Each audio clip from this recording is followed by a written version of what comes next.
ఈ మధ్య క్యాబినెట్లో కేంద్ర క్యాబినెట్లో నిజామాబాద్ నియోజకవర్గానికి పార్లమెంట్ నియోజకవర్గానికి మరియు తెలంగాణకి ప్రత్యేకంగా తెలంగాణకి 7 నవోదయ నూతన విద్యాలయాలు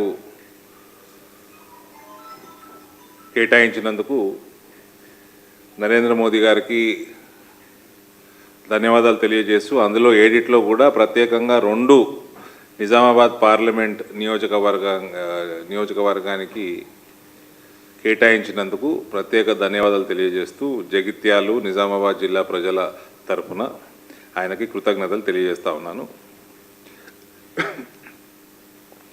నిజామాబాద్ జిల్లాలో ఆల్రెడీ 2 కేంద్రీయ విద్యాలయాలు ఉన్నవి. రెండిటికి కూడా స్వంత భవనాలు ఉన్నవి. నిజామాబాద్ ఇనాగ్రేషన్ కూడా అయిపోయి 1 ఇయర్ నుంచి క్లాసులు కూడా జరుగుతున్నాయి. బోధనలో ఈ వచ్చే అకాడమిక్ ఇయర్లో స్టార్ట్ అయిపోతుంది. ఇప్పుడు 2 నవోదయాలు. నేను ఇది కూడా చెప్తున్నాను, రానున్న కాలంలో అతి త్వరలో వీలైనంత త్వరలో జగిత్యాలకి కేంద్రీయ విద్యాలయం కూడా శాంక్షన్ చేయించే బాధ్యత మాది. అదే రకంగా నేను పార్లమెంట్లో అడిగిన ప్రశ్నకి జవాబిస్తూ మంత్రి గారు తెలంగాణకి సంబంధించిన ఎయిర్పోర్ట్స్ విషయంలో కొంచెం నేను అడిగిన ప్రశ్నలకు జవాబు ఇవ్వడం జరిగింది. ఒకటేమో ఫస్ట్ స్టేజ్లో 3 ఆదిలాబాద్, వరంగల్, ఆదిలాబాద్లో బ్రౌన్ ఫీల్డ్ మరియు జక్రాన్పల్లి నిజామాబాద్ జిల్లాలో గ్రీన్ ఫీల్డ్ ఎయిర్పోర్ట్స్ శాంక్షన్ అయినాయి. జక్రాన్పల్లి ప్రత్యేకంగా నా నియోజకవర్గం కాబట్టి అక్కడ నేను దాని గురించి సపరేట్గా అడిగినప్పుడు అక్కడ ఓఎల్ఎస్ survey, obstacle limitation services survey complete చేసుకొని కేంద్రంలో మ్యాండేటరీ ఏదైతే క్లియరెన్స్లు ఉన్నాయో అవి తెలంగాణ ప్రభుత్వం తీసుకున్నట్టయితే ఇమీడియట్గా పనులు ప్రారంభిస్తాము అని ఆయన చెప్పడం జరిగింది. కాబట్టి మీ ద్వారా నా నియోజకవర్గ ప్రజలకి తెలియజేసేది ఏంటంటే మన ఎయిర్పోర్టు కేవలం తెలంగాణ ప్రభుత్వం కాంగ్రెస్ పార్టీ వల్లనే నెగ్లెక్ట్గా జరుగుతూ ఉంది. కేసీఆర్ 10 సంవత్సరాలు టైంపాస్ చేసిండు. అదే దారిలో కాంగ్రెస్ ప్రభుత్వం కూడా ముందుకెళ్తూ ఉంది. ఏమాత్రం తేడా లేదు. దోపిడీ దగ్గర నుంచి దుర్మార్గం దాకా సేమ్ కేసీఆర్ బాటలోనే ఈ ప్రభుత్వం కూడా కొనసాగుతుంది. 10 సంవత్సరాలు వాళ్ళు పట్టించుకోలేదు. ఇప్పుడు వీళ్ళు అటు దిక్కు కూడా చూస్తలేరు. ఎయిర్పోర్ట్ దిక్కు కేవలం ఓఎల్ఎస్ సర్వే చేసి మ్యాండేటరీ క్లియరెన్సెస్ తీసుకుంటే పనులు ప్రారంభించే పరిస్థితి ఉంటే వీళ్ళు పట్టించుకోవడం కూడా లేదు. దానివల్ల నా నియోజకవర్గంలో ఎన్ఆర్ఐలు అత్యధికం. భారతదేశంలో కేరళ తర్వాత తెలంగాణ నుంచి ఎన్ఆర్ఐలు అక్కడ ఉన్న మన వలసదారులు.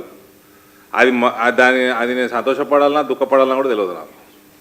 10 సంవత్సరాలు వలసలు రివర్స్ చేస్తా అన్న మునగాడు వీకెండ్ వీళ్ళు వచ్చి కూడా మాటలు చెప్పి మస్తు వచ్చి ఎన్ఆర్ఐలకు మోసం చేసిండ్రు. ఇవల్ల మ్యాక్సిమం ఎన్ఆర్ఐలు తెలంగాణలో నిజామాబాద్ పార్లమెంట్ నియోజకవర్గం చుట్టరు. ఆ ఎయిర్పోర్ట్ వచ్చి అది డెవలప్ అయితే అందరికీ ఉపయోగపడుతుంది.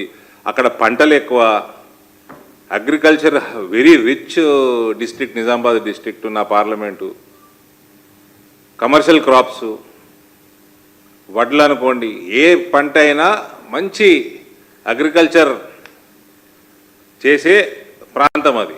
మంచి రైతులు, అవగాహన ఉన్న రైతులు ఉన్న ప్రాంతం అది. ఎక్స్పోర్ట్స్ ప్రమోట్ చేసుకోగలిగిన ప్రాంతం అది. ఓడిఓపి కింద కూడా నిజామాబాద్లో టర్మరిక్ ఉంది, ఎక్స్పోర్ట్ ఓరియంటెడ్ క్రాప్. 4 ఇంతలు ఎక్స్పోర్ట్స్ పెరిగినాయి కోవిడ్ తర్వాత. టర్మరిక్ బోర్డుకు కూడా 2029 వరకు 4 ఇంతలు సుమారు ఇప్పుడు 1600 నుంచి 2000 కోట్ల దాకా ఎక్స్పోర్ట్స్ ఉంటే 6000 కోట్లు దాటించాలన్న టార్గెట్ ఉంది. కాబట్టి ఎయిర్పోర్ట్ మీద మినిమం ధ్యాస పెట్టకపోవడం, నిజామాబాద్ నియోజకవర్గ జిల్లాలో ఉన్న 2 ఎమ్మెల్యేలు, అందులో సీనియర్ ఎమ్మెల్యే సుదర్శన్ రెడ్డి గారు, వీళ్ళందరూ పట్టించుకోవాలండి. పట్టించుకోకుండా వదిలేస్తే జక్రాన్పల్లి కూడా కాంగ్రెస్ ఎమ్మెల్యే ఉన్న నియోజకవర్గంలో అతి త్వరలో ఆ ఓఎల్ఎస్ చేసేసి వివిధ క్లియరెన్సెస్కి అప్లై చేయాల్సిందిగా డిమాండ్ చేస్తూ ఉన్నాం. మా దగ్గర 7 ఆర్ఓబీలు మొన్న కోమటిరెడ్డి వెంకటరెడ్డి గారు వచ్చిండ్రు నిజామాబాద్ జిల్లాకి. పేమెంట్స్ లేవు కాంట్రాక్టర్లకి. అనేక మార్లు ప్రెషర్ పెట్టినాము, అనేక మార్లు రివ్యూలు పెట్టినాము. మొత్తం 7 100% సెంటర్ పేమెంట్, ఒకటే 50-50. సెంట్రల్ గవర్నమెంట్కి వెళ్ళి వచ్చినవి కూడా డైవర్ట్ చేసి కూర్చున్నారు వీళ్ళు. మళ్ళీ వెంకటరెడ్డి గారు నిజామాబాద్కి వచ్చి మా దగ్గర మస్తు పైసలు ఉన్నాయి ఎందుకు ఏమంటాడు. వెంకన్న గారు మస్తు పైసలు ఉన్నాయి, పర్సనల్గా ఉన్నాయి, ప్రభుత్వంలో కూడా ఉన్నాయి. చాలా సంతోషం, అందరి ముందర కమిట్ అయ్యిండు. కోమటిరెడ్డి వెంకటరెడ్డి గారు నేను రిక్వెస్ట్ చేస్తాను, దయచేసి పేమెంట్స్ రిలీజ్ చేయండి తొందరగా. త్వరలో అవన్నీ కూడా పూర్తయితాయి. ఆ 7 ఇంకొక 3 కనీసం చేసి 10 సంవత్సరాలు ఎంపీగా కనీసం 10 ఆరోపీలు కట్టాలన్న ఒక తపన నాకు ఉంది. 7 అయినాయి, వివిధ స్థాయిలలో ఉన్నాయి. మా నాయన ఆడ 30 సంవత్సరాల పైన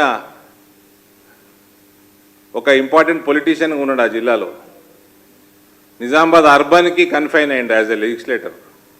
మంత్రిగా జిల్లాని రిప్రజెంట్ చేసిన ఇప్పటి వరకు గర్వంగా చెప్తున్నా 2019 వరకు ఒకటే ఆరోపీ ఉండే నిజామాబాద్ పార్లమెంట్ నియోజకవర్గంలో. ఇప్పటిదాకా ఒకటే ఆరోపీ ఉండే. ఇవాళ కొత్తగా 7 రావడం జరిగింది. ఒకటి ఇనాగరేషన్ కూడా అయిపోయినాయి, 2 రెడీగా ఉన్నాయి, ఇంకా 4 వివిధ స్థాయిలో ఉన్నాయి, ఇంకా కనీసం 3 చేపిస్తాం.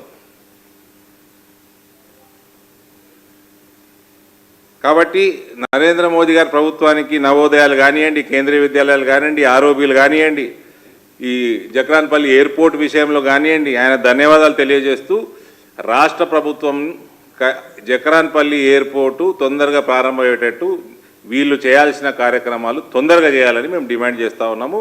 ప్లస్ కేంద్రం నుంచి వచ్చిన నిధులు డైవర్ట్ చేయకుండా కాంట్రాక్టర్లకి ఇమీడియట్గా పేమెంట్స్ అప్డేట్ చేయాలని కూడా డిమాండ్ చేస్తూ ఉన్నాం.